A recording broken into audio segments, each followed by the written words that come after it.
Good morning. It is Monday, November 19th, and this is Fox and Friends First, happening right now at 4 a.m. here on the East Coast. It is official. Republican Rick Scott, the new senator of Florida, as Democrat Bill Nelson finally concedes.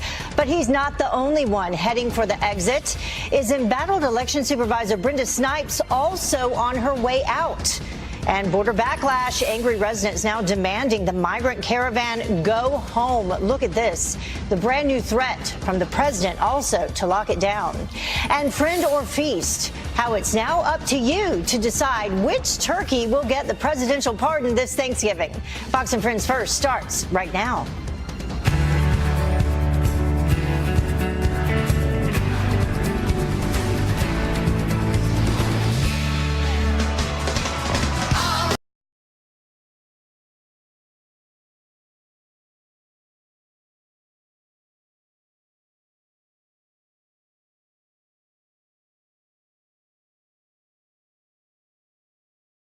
Good morning to you. You're watching Fox and Friends First on this Monday morning. Hope that everyone joining us had a great weekend. Thank you so much for starting your week with us. The battle is apparently over. Senator Bill Nelson conceding to Republican Rick Scott in the race for Florida Senate. And overnight, the elections official overseeing the recount reportedly resigns. Griff Jenkins is live for us again in Broward County, Florida. He is still there with the very latest for us this morning. Good morning, Griff. Good morning, Heather. She lost 2,000 ballots. She missed deadlines, and she failed to report accurate election night numbers. And now, according to the Sun Sentinel newspaper, Dr. Brenda Snipes has resigned. We believe, according to the report, that she will be effective January 2nd. She will be gone. And now Governor-elect Ron DeSantis will appoint a new Broward County elections chief. Now, this comes on the heels of the big news, of course. Senator Bill Nelson conceding in a video statement after losing by 10,033 votes to Rick Scott. Take a listen. I was not victorious in this race, but I still wish to strongly reaffirm the cause for which we fought. A public office is a public trust. And now that public trust will go to Senator-elect Rick Scott, who pins this in an op-ed on Fox News saying, quote, "Now the voters of Florida have spoken, and I am honored to serve as our state's new senator and share Florida's success with the entire nation. With a heated campaign season behind us, it is time for our leaders to come together, roll up their sleeves, and get something done for families across America. It is time to make Washington work." So a lot of news here at the very end. Finally, I would add, it's not a total loss for Democrats. They won a big statewide election in the recount for the Commissioner of Agriculture. Heather? But the biggest question of all, does that mean that you finally get to head home, Griff?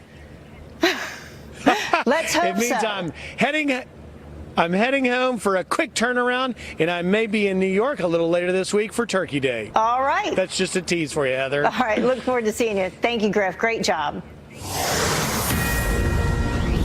Well, another big story we have been following for you, a Fox News alert. At least 80 people are dead, more than 1,200 still missing in California's devastating wildfires. A candlelight vigil held in Northern California to honor the 77 victims of the Camp Fire. And Pope Francis sending a special prayer to everyone impacted by the fires burning around the state. Heavy rain in this week's forecast could bring some relief, but there's a new risk of flooding, mudslides, and already devastated areas, so we'll keep an eye on it. Well, whomever killed an American teacher in Mexico will pay. A Mexican governor vowing revenge in the Sinaloa cartel drug trafficker who murdered Patrick Braxton Andrew. The North Carolina man's remains just recovered after he disappeared on a hiking trip last month. It's unclear how Braxton Andrew was murdered or what evidence officials have implicating the cartel. Well, today, Saudi Arabia's King Salman will give his first address since the killing of Jamal Khashoggi. It's unclear whether he will talk about the Washington Post columnist. Khashoggi was murdered and dismembered at the Saudi consulate in Istanbul last month. You'll remember that. President Trump says that he will not listen to a recording of the brutal killing. It's a suffering tape. It's a terrible tape. I've been fully briefed on it. There's no reason for me to hear it. In fact, I said to the people, should I? They said, you really shouldn't. There's no reason. I know everything that went on the tape without having to. Well, the CIA concluded that the Saudi crown prince ordered Khashoggi's death, something the Saudi kingdom denies. Well, in an exclusive interview with Fox News, President Trump criticizing the Mueller investigation and defending Matt Whitaker as acting attorney general. Meanwhile, Democrat Adam Schiff publicly denouncing the president's choice yesterday, calling it unconstitutional. Garrett Tenney reports on the escalating dispute.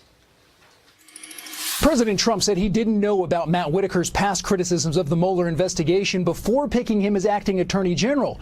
And afterwards, when he did find out, the president said it didn't have any effect on his decision. He also told Chris Wallace on Fox News Sunday he doesn't think Whitaker's past criticisms of the special counsel will have any impact on the investigation. Well, he says there's no collusion. He says, Chris, I'll tell you what. Says you can starve the investigation. He's right. What do you do when a person's right? There is no collusion. He happened to be right. I mean, he said it. So if he said there is collusion, I'm supposed to be taking somebody that says there is, because then I wouldn't take him for two reasons. But the number one reason is the fact that he would have been wrong. If he said that there's no collusion, he's right. Democrats aren't buying that explanation, though. And on ABC's This Week, Congressman Adam Schiff said his party plans to challenge the constitutionality of Whitaker's appointment since he wasn't approved by the Senate, and said if Whitaker tries to do anything to curb the Mueller investigation, Congress will expose it and take action. The biggest flaw, from my point of view, is that he was chosen for the purpose of interfering with the Mueller investigation. He auditioned for the part by going on TV and saying he could hobble the investigation. And ethically, he should have absolutely nothing to do with the investigation. President Trump said his legal team is still going over his written answers to questions from the special counsel, but he expects that those will be submitted sometime this next week. In Washington, I'm Garrett Tenney, Fox News. With Democrats set to control the House come January, many are asking, will the president change his tone if he is investigated? Missouri Senator Roy Blunt says not a chance. I think the American people got exactly the person they elected as President of the United States. I think that's going to continue. I think what Democrats in the House are going to find surprising, and probably a lot of people in the media are going to find surprising, is while the other people who've been president would hate the idea of investigations, I'm sure the president would rather have a Republican House, but I think he will vigorously engage in a public way in these investigations if Democrats try to pursue them. But if they investigate, they're going to have an active participant talking about how those investigations are being conducted in the White House, and that participant's going to be the President of the United States. You know, in the meantime, Nancy Pelosi picks up more support ahead of next week's vote for House Speaker. Pennsylvania Congresswoman-elect Chrissy Houlihan and Colorado Congressman-elect Joe Neguse say that they want Pelosi to take her old job back. Right now, she's the only person who's running, so it would appear as though that's where my vote would go. And right now, I believe that she's an effective person in that job. I intend to support her. I think that it's important that we have steady leadership right now. I think we are all working together, rowing in the same direction, trying to save our democracy, to be frank. Last week, 17 Democrats signed an unreleased letter vowing not to vote for Pelosi. Well, to week 11 in the NFL, the Chicago Bears picking up a huge division win on Sunday Night Football. Rolling that way, keeps his eyes downfield, throws a little low, and it is Anthony Miller. Quarterback Mitch Trubisky and the Bears defense hold off the Minnesota Vikings 25-20.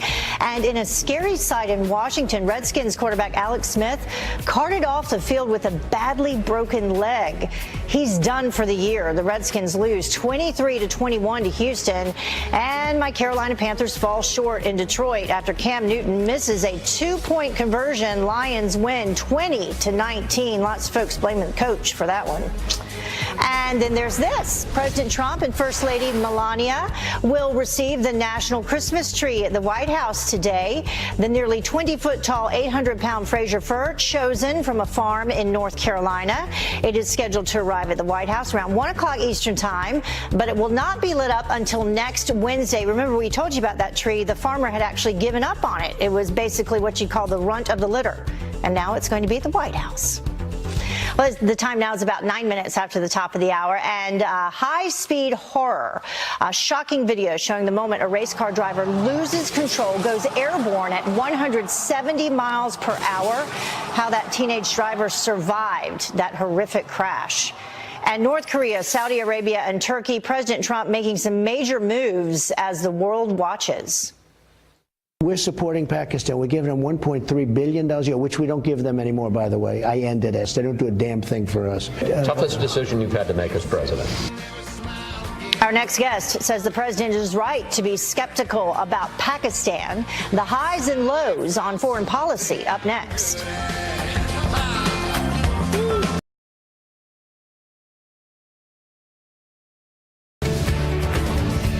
You saw we put on very heavy sanctions, massive sanctions on a large group of people from Saudi Arabia.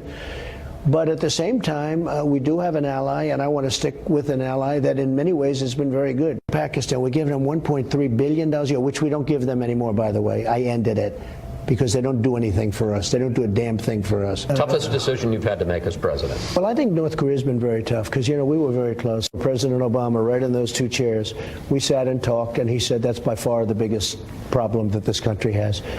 And I think we had a real decision as to which way to go in North Korea. And certainly, at least so far, I'm very happy with the way we went. Well, President Trump sounding off on his foreign policy successes and challenges in an exclusive interview with Fox News' Chris Wallace. Here to respond, Douglas Berkey. He is the executive director of the Mitchell Institute for Aerospace Power Studies. Thank you so much for joining us this morning. We appreciate it. No, thanks so much for having me. I appreciate it. So let's begin with what we heard the president talking about just there. And let's begin with North Korea and your thoughts on that. Yeah, North Korea is a very difficult situation. Obviously, it is crucial to give diplomacy a chance. So the president opening up dialogue is a very, very important step. However, in this case, it's also important to remember that North Korea is an expert on buying time to bleed down diplomatic pressure. So they've played this move before. The main check that we have to really keep in play here is military power. It's the one thing that they're always going to respond to. And so if you look at our investment in air power with systems like the F-35, the F-22, the B-2, later on the B-21, absolutely crucial to project survivable, credible power. And it's not just about North Korea directly. It's about how China reads us. It's about our allies in the region like Japan and South Korea. We have to be a credible presence for them as well. So let the talks continue, but ensure that we have a firm presence right behind them with military force. Let's talk about Pakistan. In that sound that we just played, he's mentioned that, you know, we're giving Pakistan $1.3 billion a year.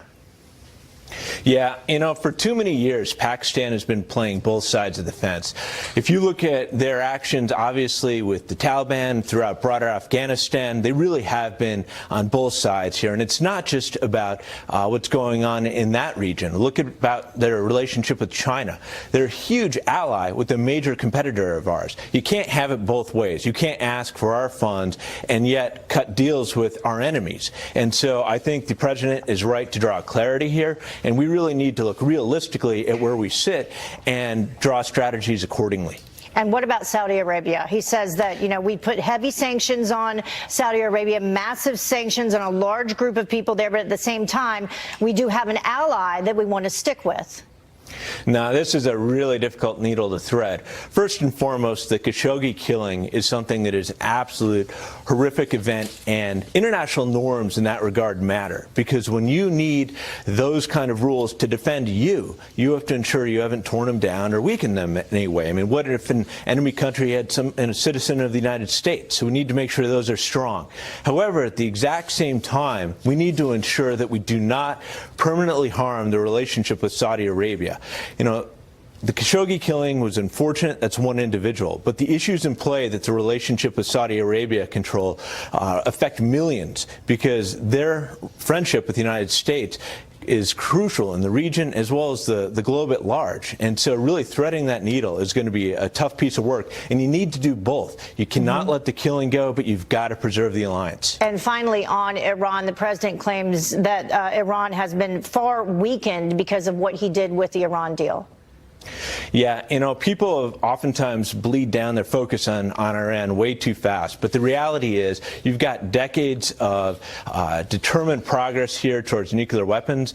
The president's decisions on the sanctions certainly have had a positive effect in that regard and turning up the heat on them. And I think we need to let that continue to play out. All right, Douglas Berkey, thank you so much for joining us. We appreciate your insight. We got through a lot there. No, thank you. Thank you. Have a good day. Well, the time now is about 18 minutes after the top of the hour, and he's a retired Navy SEAL who lost his eye fighting overseas. And now Congressman-elect Dan Crenshaw has a wake-up call for those in the media who consider themselves victims of the president's words. How is that an attack on the press, though? Because it's literally an attack on the press. I've literally been attacked, so let's choose our words carefully. Carly Shimkus is here with the reaction pouring in this morning.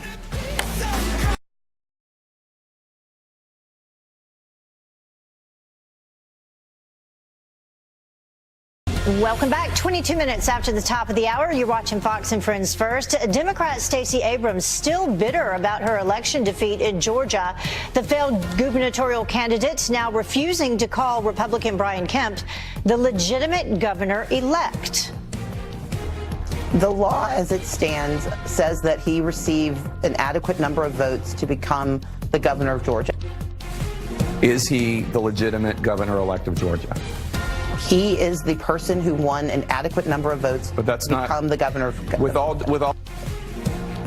Well, Abrams gave up her bid last week, but refused to concede. She says the election was tainted and claims democracy failed in the state. Well, a Republican who lost his primary by just one vote will not get the recount he asked for. Jimmy Ayers on the left lost to fellow Republican Ronnie Campbell in the Virginia House District 24 primary. A local media outlet reports a committee decided last night not to hold the recount. Well, he is a retired Navy SEAL who lost his eye fighting overseas. And now Congressman-elect Dan Crenshaw has a wake-up call for those in the media who consider themselves victims of the president's words. I would argue that our president is consistently disruptive in those very same press conferences, and I would argue that he How is that an attack on the press, though? Because it's literally an attack on the press. I've literally been attacked, so let's choose our words carefully. Carly Shimkus with Fox News Headlines 24/7. Sirius XM 115 is here with the reaction online to that. Good morning. Yeah, good morning, Heather. So incoming Texas Congressman Dan Crenshaw, who lost an eye in combat, reminding his fellow CBS panelists what it really means to be attacked. Let's see if we get to some reaction to this on social media. There we have it. Some folks who caught that quick comment are now weighing in. One Twitter user says, at some point we need to get away from the idea of attacking ideas. When your position opposes another legislators, it should become an opportunity for debate. Words really do matter. Another person on Facebook, Jeff, says Congressman Crenshaw has a clearer definition of the word attack than most. And Michael on Twitter also weighing in, saying fully support his ideas. Culture changes one behavior at a time. Now, many others, including his fellow panelists on CBS, were arguing that the president does, in fact, attack the media through his words when he uses phrases like enemy of the people and fake news. Yeah, I don't think I would be one to argue with him, though, about what a real attack is. Let's talk about the White House asking people to vote on annual turkey pardon, though. That's right. And that annual presidential turkey pardon is taking place this week. I believe it's happening tomorrow. And this year's birds hail from the great state of South Dakota. They're currently roosting happily at the Willard Hotel in Washington, D.C. And the White House is giving the people the power to choose which bird gets pardoned. All you have to do is sign up to vote via a link on the White House Twitter page. There they are right there in the car heading to Washington, D.C. Many folks on social media, like Ella and Jackie, they want the president to pardon both birds. And yet last year, the president did just that. He pardoned a bird named Wishbone and Drumstick. So we'll see if he is feeling very kind and does that again. I was going to say, I thought they were both always pardoned. I think, yeah, they bring two just in case one gets fussy, and then they usually just pardon one, I believe. But both, of course, live. They don't end up on any plates. Okay, thank you for clarifying You're that. welcome. So Steve Carell, what is he up to? All right, well, fans of The Office they're not gonna like this news. This touchscreen's being a little finicky here. He batted down rumors that The Office is going to be coming back. He says it ain't gonna happen. Watch. Will you ever reboot The Office? No, actually, I don't think so. It was a great experience. I love all of those people, but I just don't think it's the best idea. I think maybe we should just leave it alone. Yeah, very, very serious moment from Steve Carell. The news coming as a crushing blow to some people like Cade, who says he's legitimately heartbroken. People have been wanting the show to come back since it ended in 2013, but he says, nope, he's going to leave that in the past and move on with his career. Well, I don't know. They could always change their mind. Yeah, that's right. Everything gets a reboot these days. Why not? Exactly. All right. Thank you so much, Carly. Thanks a lot. Appreciate it. Well, Fox News alert for you. Tensions escalating in Tijuana. Take a look at this video between the thousands of migrants arriving from the caravan and the people who live there. The brand new warning from President Trump up next. And Democrats' first target when they take over the House, your taxes. Professor Peter Marisi is live with what that could mean for you up next.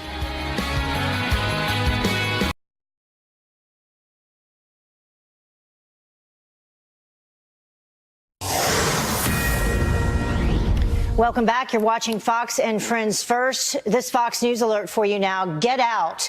That is the message from the people of Tijuana as they battle the migrant caravan arriving by the thousands. President Trump now responding as tensions grow fierce in Mexico. Todd Pyro joins us now live with a message to illegals. Good morning, Todd. Good morning to you, Heather. A heated weekend in rhetoric and in reality.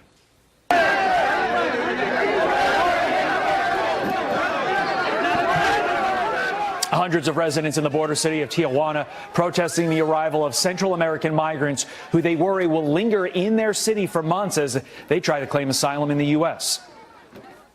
They don't need it to be here. United States, the door is closed. Your country have to be beware of these people because they are people, they are bad people. So you have to support too and close the door.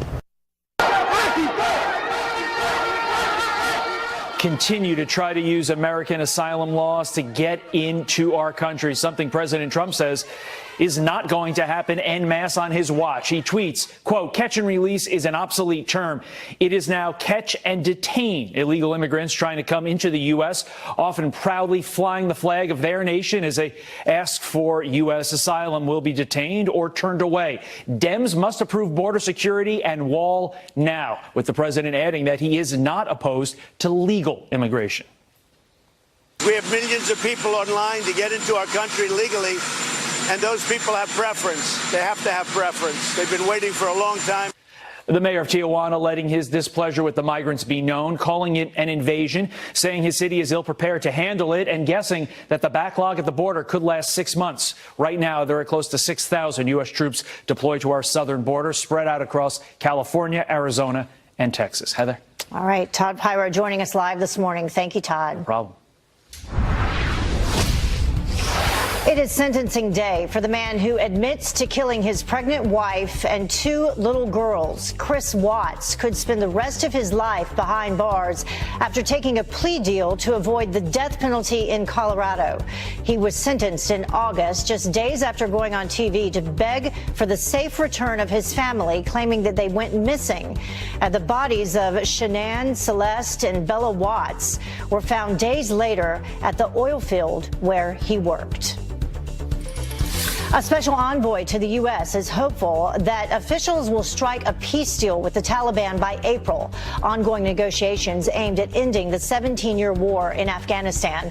The terrorist group is demanding sanctions relief, the release of prisoners, and recognition of a political office in Qatar. The White House could be in for a staff shakeup. In an exclusive Fox News interview, President Trump says up to 5 positions are on the line, including that of Chief of Staff John Kelly.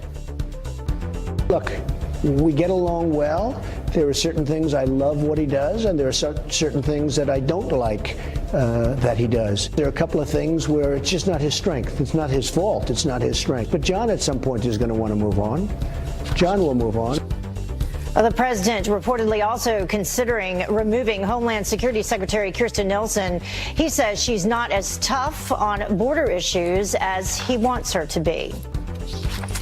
Well, switching gears, Joey Logano takes down a trio of champions to win his first NASCAR title. To turn number 4 to claim his first ever Cup Series championship, it's Joey Logano who wins. Logano winning the final race of the season at Homestead Miami Speedway after barely making the playoffs. He beat out last year's champ Martin Truex Jr., Kyle Busch, and Kevin Harvick. And now we're going to switch gears back again. Democrats' first order of business next year, targeting your tax cuts. Not all Democrats, though, are on board. Congressman Jerry Conley airing party uncertainty, quote, saying, do we really want to go down that road? Other party groups saying, quote, this would be a staggeringly bad idea. Here to break down why Democrats want to raise taxes is Peter Morici. He's the former chief economist at the U.S. International Trade Commission. Thank you so much for joining us, as always. We appreciate it. Good morning. So, good idea, bad idea. Why would Democrats want to do this? Well, it's a bad idea to raise taxes. Donald Trump has raised American economic growth to 3%, and that's remarkable given the record of Barack Obama, and he's done it by cutting taxes and deregulation. I guess the Democrats, as they always have been, are anti-free enterprise, anti-progress, and just looking for some cash to buy some more votes. So how would they do this to begin with, though? Democrats, apparently they're hoping to undo this Republican rule that would make it difficult for those, for the House to vote to raise anyone's taxes. How would they do this? Well, the majority party sets the rules of voting in the House. And the Republicans set a rule that you needed 60% of the votes to raise taxes, which is a high hurdle in the House. Nancy would like to reduce that hurdle back to a simple majority, make it easy for her to raise taxes in a moment of crisis, perhaps during budget negotiations or when something really needs to get done. You know how Democrats behave, let no crisis go unused or unexploited. So what would the likely tax increases be at this point?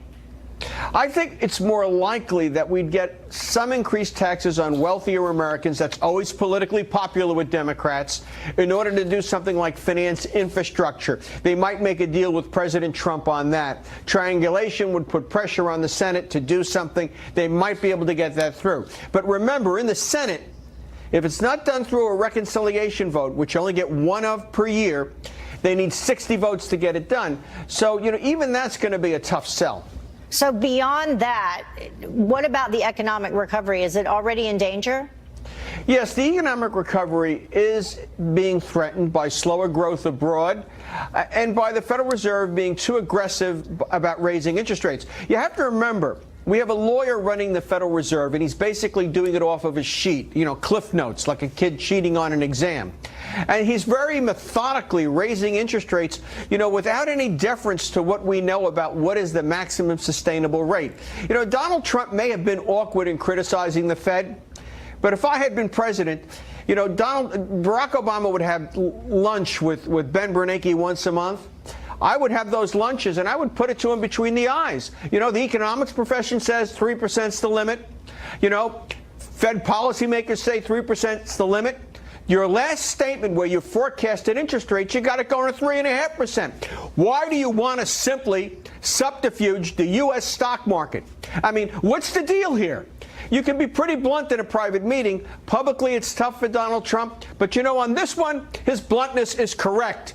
The Federal Reserve is pushing interest rates too far. But what are moves that the president could make to keep the economic recovery going that we have? Well, I think that an infrastructure package would be very useful, and it depends on how you finance it. An across-the-board income tax increase, or an income tax increase on wealthy Americans, or a tax increase on corporate profits would slow economic growth even as you're trying to juice it. However, I know this is not popular, but I think we need to look at two things with regard to infrastructure.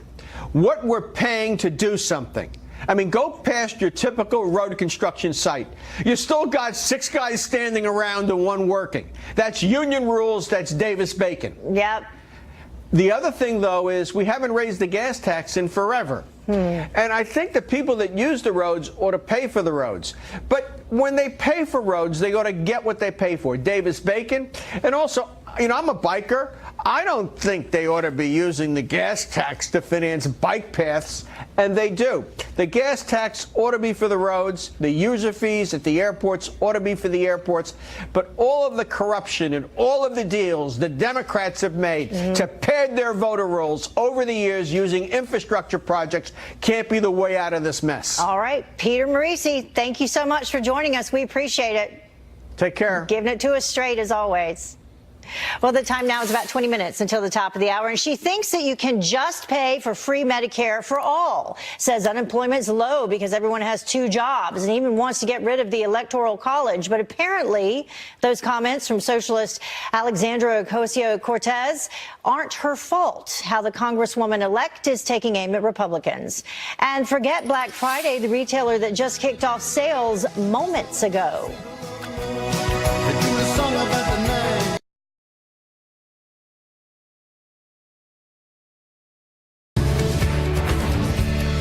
Welcome back. Alexandria Ocasio-Cortez lashing out at Republicans again. The Democratic Socialist is slamming the GOP for, quote, drooling over clips they used to criticize her, including this. If we work our butts off to make sure that we take back all 3 chambers of Congress, all 3 chambers of government. The New York Congresswoman-elect tweeting, quote, maybe instead of Republicans drooling over every minute of footage of me in slow-mo waiting to chop up word slips that I correct in real time, they actually step up enough to make the argument they want to make. Well, Michael Bloomberg setting a record with a massive donation to his alma mater. The former New York City mayor and possible 2020 contender giving $1.8 billion to Johns Hopkins University. That is the largest ever donation to a U.S. university or college. Oh, the money will allow the private university in Baltimore to offer financial aid plans without student loans. Well, spending less at the pump might mean spending more on presents. Tracy Crosco from our sister network, Fox Business, here with more on why you may see more gifts under the tree this year. That would be good news, Tracy. Good morning. Yes, good morning, Heather. Gas prices, oil prices, those have been dropping. So economists say that could translate to people spending more money this holiday season. Now, analysts are estimating that the savings across the country could be anywhere from about $2 to $4 billion. That translates to about $20 to $40 per household of savings this time. Of course, the big question is how long will these low oil and gas prices last? But for now, this is good news for us as we head into this busy shopping holiday season. All right, Tracy. Well, let's talk about shoppers. They can actually get started putting those savings to use, right? Yes, that's right. As of midnight, Kohl's has launched their Black Friday holiday shopping online. So it's time to really get that Black Friday holiday shopping strategy down. But in addition to the Black Friday sales on Kohl's website, you can also take an extra 15% off now through the 23rd. So lots of good deals there on clothes, electronics, home goods. So we're really starting to see some of these sales popping up a lot earlier than we've seen in the past. This is, of course, in addition to people shopping on Thanksgiving, going into the stores. Yeah, well, the thing is, if the earlier sales mean better sales, then that's a good thing. Yes, that is the translation that a lot of people are hoping for. Yes. All right. Thank you so much, Tracy. Thanks, Heather. Well, the time now is about 15 minutes until the top of the hour, and this country has to win. That message from President Trump as he opens up about his message to put America first. Tone is something that is important to me, but a lot of times you can't practice tone because you have people coming at you so hard that if you don't fight back, you're not going to win. So how did his tone impact the midterms, and what can we expect from the president in 2020? We debate it up next.